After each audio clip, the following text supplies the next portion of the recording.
The movie begins with a scene of great destruction. The buildings that used to reach the sky are crumbling down as the once peaceful city is reduced to rubble in an instant because of plants. But these are no ordinary plants. They are violent and huge and also grow at such a terrifying rate they have conquered 80% of the land in just a week. They are a threat to humanity and animal life in general. 2 years later, we see a little girl called Yuan near a forest, which technically could be anywhere since everywhere is a forest. She is playing with her dog when her father, Yang, suddenly rushes up to her to take her back to the house. The sun is going down, and it is very dangerous to be out at night. But when her dog runs further into the forest, Yuan runs after it, ignoring her father's words, which leaves Yang no choice but to follow his daughter. The dog has already run off somewhere, but Yuan, who has entered the depths of the forest, encounters something terrifying. It is a plant with vines clustered together and moving like a beating heart. It is surrounded by human bodies that are hung up and guarded by thick, tentacle-like vines. Sensing Yuan, the vine grows alert and open their mouths to attack her. Thankfully, Yang gets there just in time to help her escape from them. He carries her in his arms and runs through the forest, not stopping until he gets into the safety of his own house. He only catches his breath after he has locked all the doors and turns on the UV lights, which apparently keeps the plants away. Yuan feels guilty about causing trouble for her father, but Yang assures her she is a good girl. He installs a tracker on her wristwatch before tucking her to bed and lulls her to sleep with a birthday song. That night, after falling asleep on his work table, Yang dreams of the past. Yang, his deceased wife, and Yuan were sitting inside their car in a traffic jam. His wife, who was a scientist, was working on a project to create more resilient plants in order to combat desertification. Suddenly, an emergency video call played on her laptop with her coworker warning her about the plants. Right then, the people around them started screaming and running out of their car. So Yang also got out of his car to investigate, but it was already too late. The violent plants had begun their attack. Yang is woken up by Yuan's scream for help. He sprints to her room, which is filled with UV-rich sunlight, but that doesn't stop the vines from grabbing her entire bed, pulling her down below the floor. He is helpless as they take his daughter through the hole on the floor and vanish. He remembers the tracker he had installed on her watch last night, so he wastes no time in packing his bag and running out of his house to the deserted city in search of Yuan. The tracker leads him to an old research building where he quickly finds his daughter safe inside her room, but her UV flashlight, which keeps the plants away, is dying and the plants are creeping closer and closer to her. Yang passes her his own light as he struggles against the plants that rush up to attack him. He finally manages to break a window that allows sunlight to enter the room before losing consciousness. The sunlight works this time, and the plants that are allergic to photosynthesis slither backwards and disappear. While Yang is dreaming of the past again, the vines have creeped back up from the shadows to wind up around his body, which is in direct sunlight. Just roll with it, okay? Yuan tries to break him free, but with the strength of a child, she cannot be of much help. Just when she begins to panic, a sharp blade cuts through the vines and frees Yang. A small group of soldiers race in and begin to fight against the plants. Their bullets and flamethrowers are useful, but not as effective as a UV light or that sword one of them was wielding. One of the soldiers fiddles with a UV device but is unable to operate it. Yang, who has regained consciousness after face planting on the floor, comes in to help. He expertly fixes up the machine, and with a bright shine from the UV light, all the plants stop attacking and retreat into the shadows. After the site is calm once again, the soldiers explain the situation. These plants have evolved to form a global network underground that would cause another global catastrophe in about 2 days. The soldiers are from the joint forces who are deployed to search for a device that would help them sedate all the plants in order to save the human race. As the building they are in used to be a research center, the soldiers quickly find the reagent device and contact headquarters. All they have to do now is take this reagent to a launch station and use it on the plant roots underground, and it has to be at the same time as the other 140 devices scattered around the world. Yang is skeptical about the plan, and as he expresses his doubt, a vine sneaks up to them from below the floor and destroys the UV device. All of them are plunged into darkness as they fight off against the enemy. When at last they manage to blow some holes into the room to let the sunlight in, Yang finds that he and his daughter are separated from most of the other soldiers. The father and daughter are fine, but the same cannot be said for the captain of the troop. While the female soldier, Li Mo, is trying her best to stop the captain's bleeding, a large snake-like vine slithers into the room in search of its prey. Yang picks up a metal rod to fight it off, but Li Mo stops him. The plant seems to be blind and only reacts to sound, so they silently pick up the reagent and try to escape. But in a moment of carelessness, Yuan bumps into a shelf. The plant detects her presence and flies to attack her.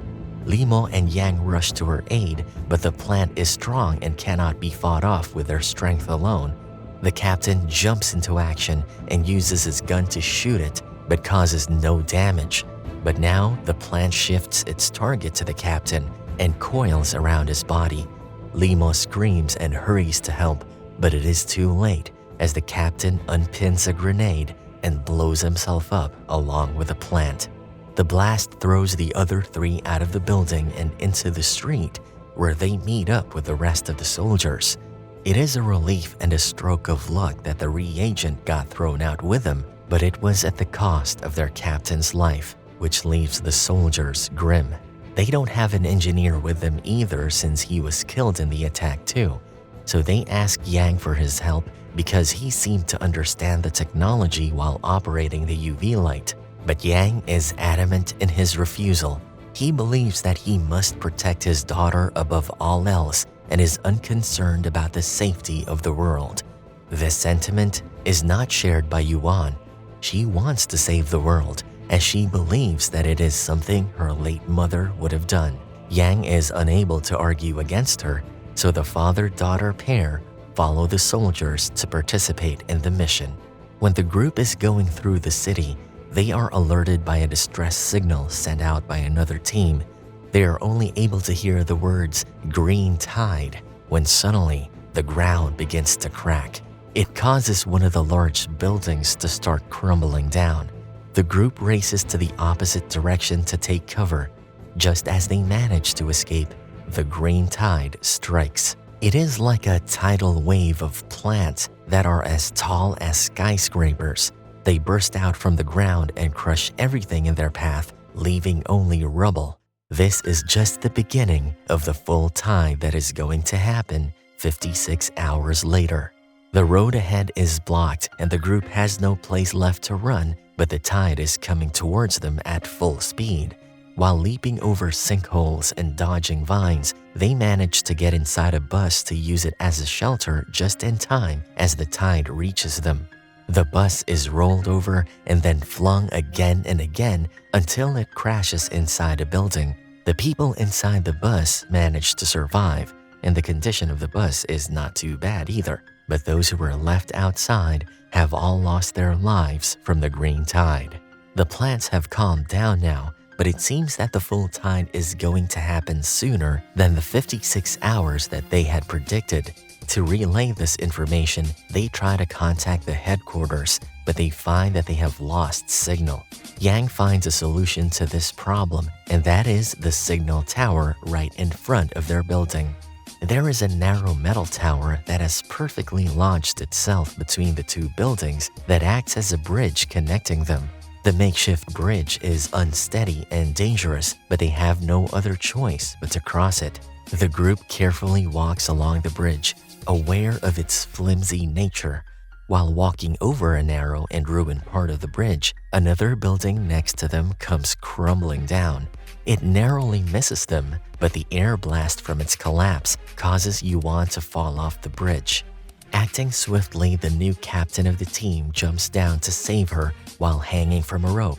Yang quickly grabs the rope and tries to pull them up, but the rope is too frayed and cannot hold the weight of the two of them.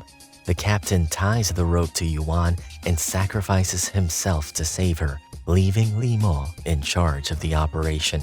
Yang manages to pull his daughter up, but the bridge is about to collapse soon.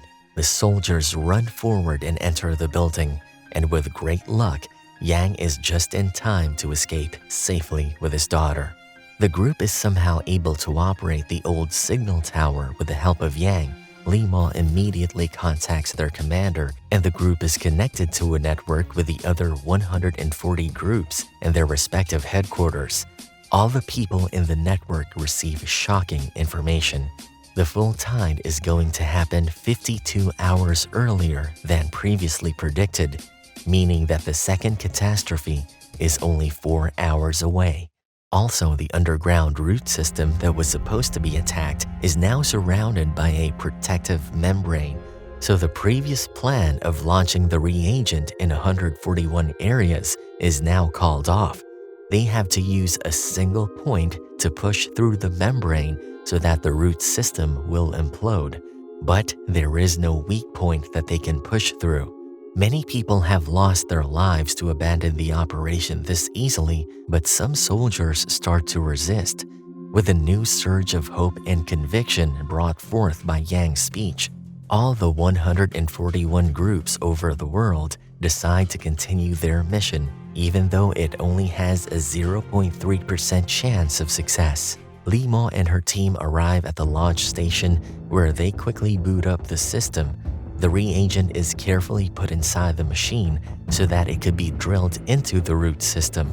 But things do not go as smoothly from then on, as another green tide is quick to approach, and the reagent is blocked by the protective membrane as warned by the headquarters. The rest of the groups around the world face the same problem, as none of their reagents are able to penetrate the barrier. Right when the soldiers start to lose hope, Yang comes up with an idea. The electricity of the launch station is supplied by the geothermal energy of the volcano, so what if they block all the tunnels of the magma? Then the magma would have no choice but to concentrate at one point, and it would easily be able to melt through the barrier. But there is a problem. The connection to the tunnels has been cut off, so they have to go down by themselves and blow up the tunnel control system. Yang and his technical knowledge is vital to this strategy to operate the control system. He promises his daughter to return and goes underground with Li Mo and another soldier. The underground is burning hot because of the magma, and adding to their trouble, plants have made their home inside the tunnels and are blocking their way. During their fight to get through the cluster of plants, Yang gets injured, and the other soldier ends up sacrificing his life to blast away the plants in order to clear a path. Grieving is a luxury they cannot afford, so Li Mo and Yang grab the explosive and slowly make their way forward. They encounter a gate, so he asks Li Mo to find something to pry it open. While she is distracted, Yang limps forward with his injured leg and locks the door behind him. She realizes what he plans to do and begs him to open the gate, but Yang is resolute in his decision. He asks her to take care of Yuan and begins to move forward while ignoring Li Mo's screams. Outside, the ground is starting to crumble as large branches and vines have sprouted, indicating the beginning of the second catastrophe. As the world stands still to accept their fate, Yang is pushing through to overcome it. Even with his injured leg, he drags himself forward without stopping.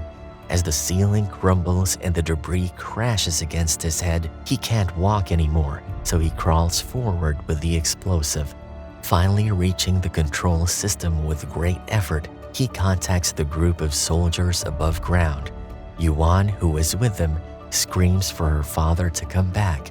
The timer of the explosive hits 0 and a loud blast resonates through the tunnels. The magma quickly concentrates into a single spot and bursts through, melting and burning off all the plants that had formed the membrane.